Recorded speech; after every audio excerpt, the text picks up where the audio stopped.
everyone, and welcome to the Station for Learning. Today we are going to learn about the feminism. As we all know that feminism is the literary theory that is used to explain cultural, political, and economic struggle for the equal rights and legal security of women. In it, we talk about sociological and political theories plus philosophies that deals with the gender differences and advocates for the gender equality. While looking into historical context of this term, so it was coined by French philosopher and utopian socialist Charles Fourier in 1837. It came first to France and Netherlands in 1872 and 1819 in 1890s. In the Great Britain and in 1910 it reached to the United States. Feminist word came into Oxford Dictionary in 1852 and in 1895 the term feminism was seen.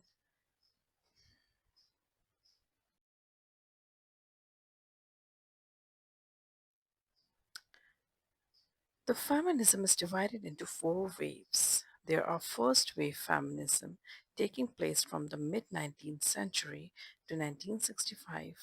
Then the second wave of feminism is taking place from 1965 to 1975, and third wave feminism is taking place from 1975 to in 2012. The fourth wave of feminism is currently taking place that has started in 2012 and still going on in the present times.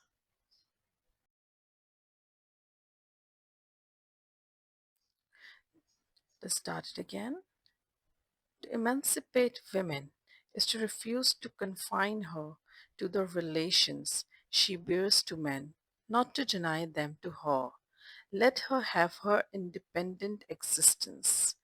The keyword here is independent existence, and she will continue nonetheless to exist for him also, mutually recognizing each other as subject.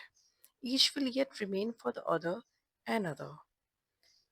When we abolish the slavery of half of humanity, together with the whole system of hypocrisy that it implies, then the division of humanity will reveal its genuine significance and the human couple will find its true form.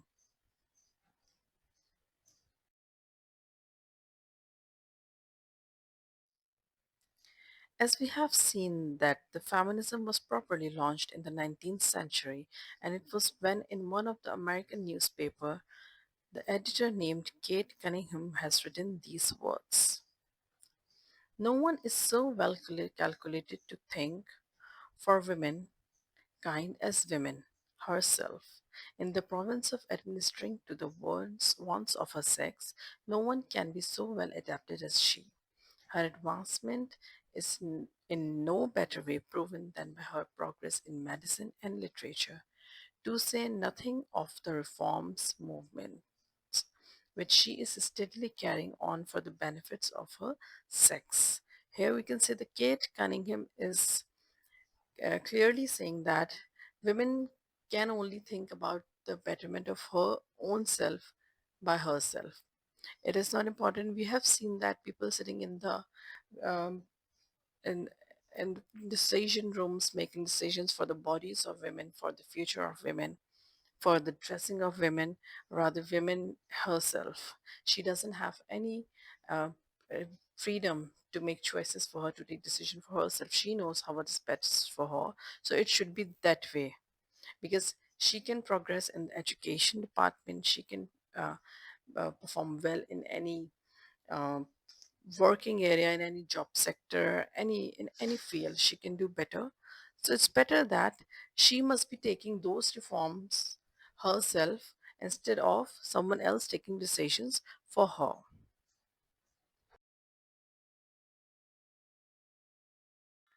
Now it was more than 100 years later um, that we have seen that even after that is we are standing in the 21st century, and we still are assuring women that the world that your rights will be presented to you, which means the very same that women are still deprived of those rights. It means that even after all those years, it's been 100 years of movement is, it has been the feminism, but still women are still deprived of their rights. They're still struggling for their rights, and they're still, all of the critics series and studies answer about it in the same way that yes, there are still no rights. And when we say that we're still fighting for our rights, mean we're still we still are have given nothing. We do not have that freedom to claim our rights, to claim our space in this world, in this society. Now, when we talk about the feminist criticism, during the 1960s, the time period that is also known as the second wave of feminism, the feminist criticism began to raise voice for the women and everyone who is feminist or feminine in terms.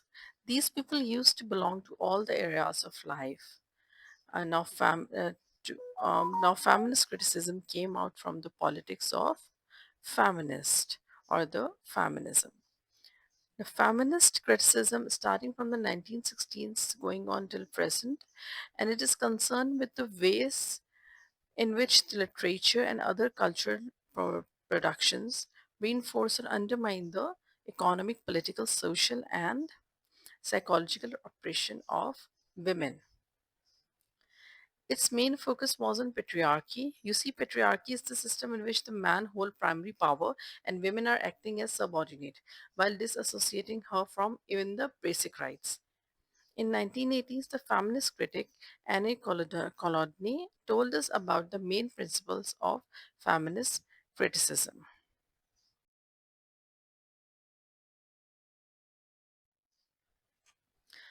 Such mindset or exercise of power is comprised of the belief which thinks that having a particular biological feature gives them the right to be dominating or to run their rules around. It is known as phallocentrism. Now, as Annette says that what unites and repeatedly invigorates feminist literary criticism is neither dogma nor method, but an acute and impassioned attentiveness to the ways in which primarily male structures of power are inscribed or encoded within our literary inheritance, and the consequences of that encoding for women as characters, as readers, and as writers.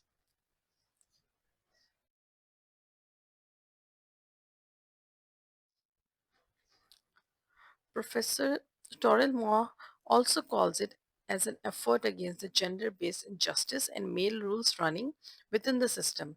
She also emphasized on the point that the main aspect of feminist criticism is to reject the phallocentric suppositions and challenge the patriarchal point of view present in the literature and culture. So it says that feminist criticism is also a political act whose aim is not simply to interpret the world, but to change it by changing the consciousness of those who read and their relation to what they read. The first act of a feminist critic is to become a resisting rather than an assenting reader, and by this refusal to assent, to begin the process of exorcising, you know, impact focus on this one, exercising the male mind that has been implanted in us, that has been implanted in us, means that we are, we all have this mindset, made up mindset that the women are limited to this role, the male has to be the dominating one. So these, we need to free ourselves, our minds, from this thought process. This would be the first step towards the freedom, towards gaining our rights, to reclaim our position. So it is very important to, that is why they have given it the name of the begin the process of exercising the male mind. Judith Fatterly, who was also an important feminist critic, agreed with Toril Moore here, and in her influencing paper which said all of these, the code that we have just discussed.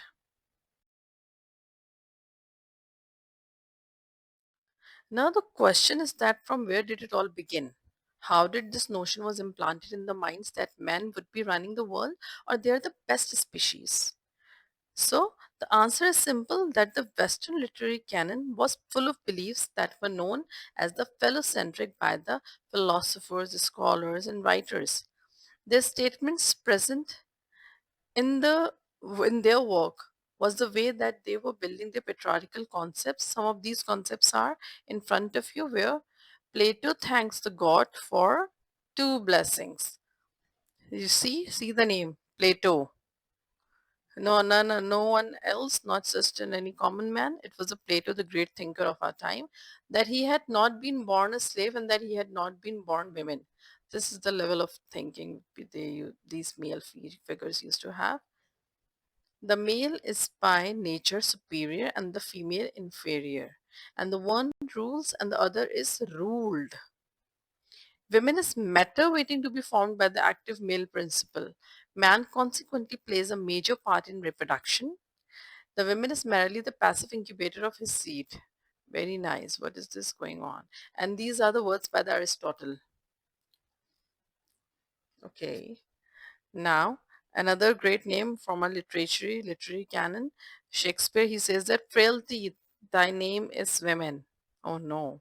If only he could answer us that uh, how strong the women are.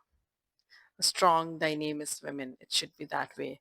If we are going to reclaim our literature, then it's going to be this way. Mary Wollstonecraft is a hyena in petticoats.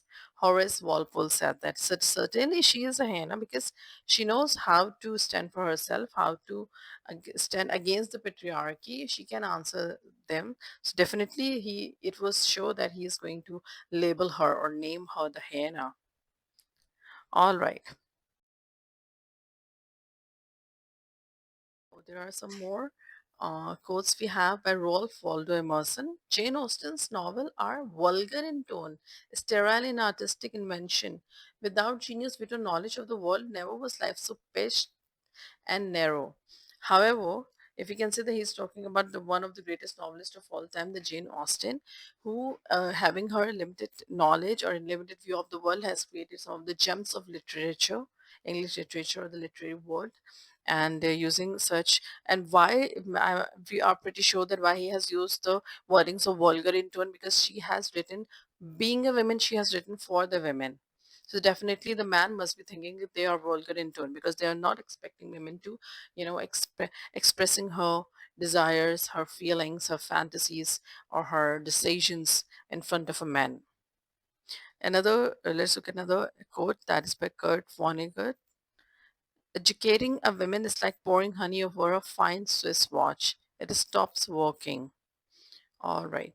So another patriarchal mind spotted. You can see that how these men think and think that the process of thinking or the all the wisdom is only given to them. So this is the type of mindset that we need to exorcise. You see, to come up with the views that where the women and men are equal in what they do, and they possess the same intellectual level, they possess the same skills in them, and they can do as things as fine as any man can. Now, the historical development of the feminist or the term feminism. As per the feminist criticism, the tradition of suppressing women was present in the Western culture a long time ago. When we trace it back from the Greek times, we have studied drama and seen that how women were not allowed to play roles in the theater. Only male writers and philosophers are present in the records of that time. They also had this mindset of considering male the superior and female as the second rate. They had this common perception that women will take you away from seeking reality, and if women is around, a man cannot utilize his full self. Such discrimination went on for the longer time, as we can see in the literary canon and in the Charles Darwin's The Descent of Man. Women are our characteristics of a past and lower state of civilization. Means they are inferior to men in all aspects of human being. They do not have same mental capabilities and physical attributes to perform something significant in life. This went out for the centuries and feminist criticisms.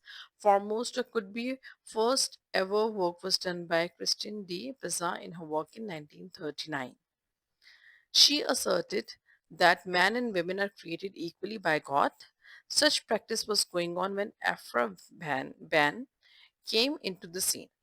She used her fiction to speak for women. It was the quality of her work or its richness that cultural scholars look into the human aspects of it because she dealt with the emotions and sentiments within her. Then in the 1970s,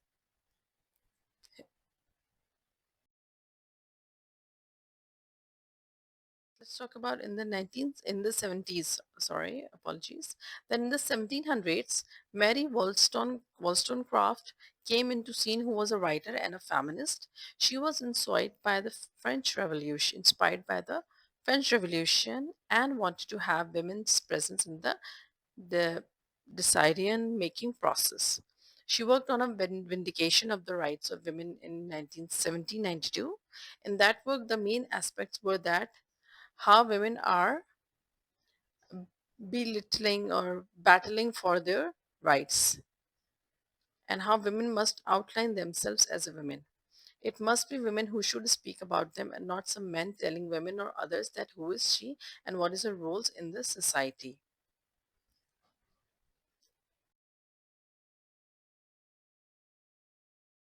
The things started taking shape in the 20th century when women got the right to vote and gain access to take part in the major arenas of health, literature, politics, education, etc., although they were still not given the equality. Now let's talk about the Virginia Woolf, who also played a greater role in shaping up the feminist criticism ideas that we use today. Her book, A Rooms of One's Own, is her well-known influential work in which she has told that how men treats women as an inferior and they are the ones who control the economic, social, political, literary structure, that what is female, what does she do, how a female should act in that society, and she must stay away from the main issues. In her book, she has also agreed with Samuel D. Coleridge that a mind that is using all of its capacity and tend to be a great mind is an androgynous mind. Or maybe if I'm saying it correctly, it could be androgynous or androgynous mind that has the qualities of both male and female.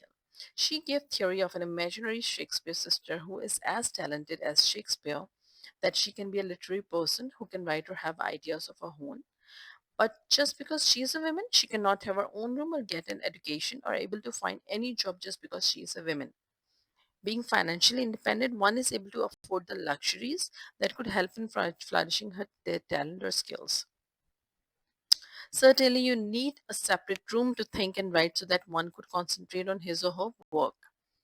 She dies with her genius being unpolished, and nobody got to know that how amazing she was. Her tombstone also did not have her name just because she was a woman. Wolf's example shows us that how many women dies just like this without acknowledging her real worth or her talent. Society takes women as someone who does not have any intellect as highly as men have. Wolf has a certain understanding against this and explaining female in their own words and not to be defined by men.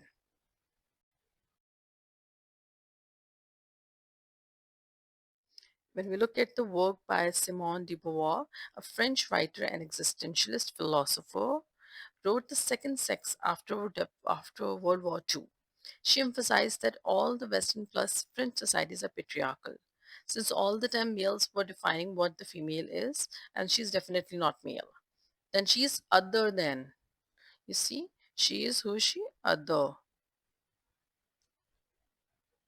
This is how they have defined the other. Although she has her existence, but male has made her a second class object due to which she is being rejected to be part of being a key role player in day to day lives of governments or cultures. Now, some of the main points of her work was that break the patriarchal society rule, become significant human being. What is woman must not be mankind. Women must see themselves as autonomous beings, rejected the social construct. She rejected that male has powerful social discourse. Women must define themselves. These were the key points that Simone de Beauvoir raised in her book.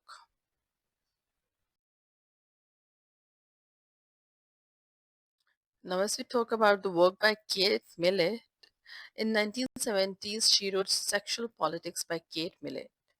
Female is born, but the women is created. These were the main points of her book, that female is born, but the women is created. Gender is constructed by the social norms. Boys must be aggressive, domineering, etc., and girls should be meek, humble, and soft spoken. This is how the society used to, create the gender construction. Media, movie, literature transmits such standards, which is a fact. These are the factors called by Millet sexual politics. Operation of power, relation in society. Female must define the social convention in her way and the way she wants to see them. So male dominance should be there.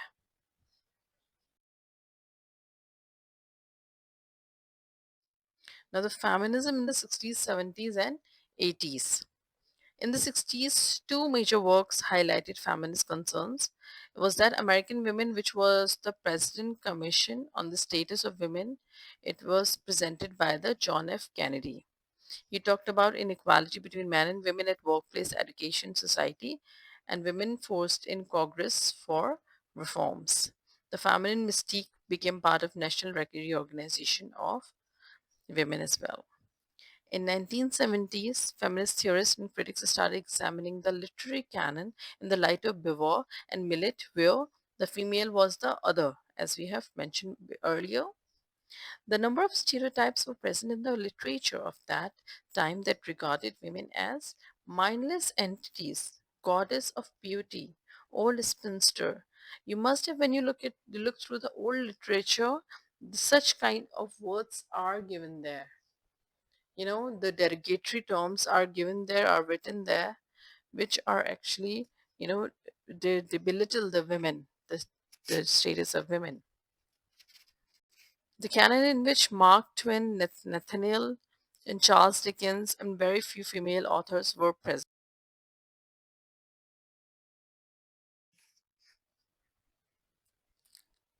Just as sentimental literature of the mid 19th century, another predominantly female genre has been dismissed as pabulum for the masses. Local color literature was categorized as something less than serious art.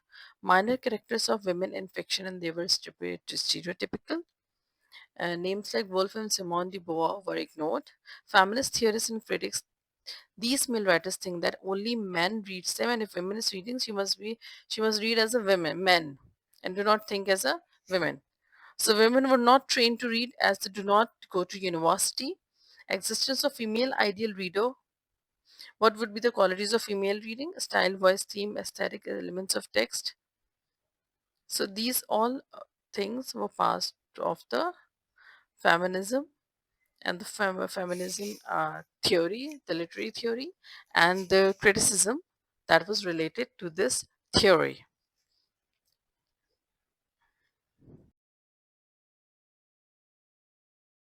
All for today related to the feminism theory, literary theory of feminism. If you want to know something more, if we have missed anything, then please do mention it in the comment section. Do not forget to like, share, and subscribe for the channel for the next video. And if you want to learn about any other topic related to English literature and linguistics, you can definitely write it in the comments, and we are going to make an educational video for you on it. And till then, see you. Happy learning.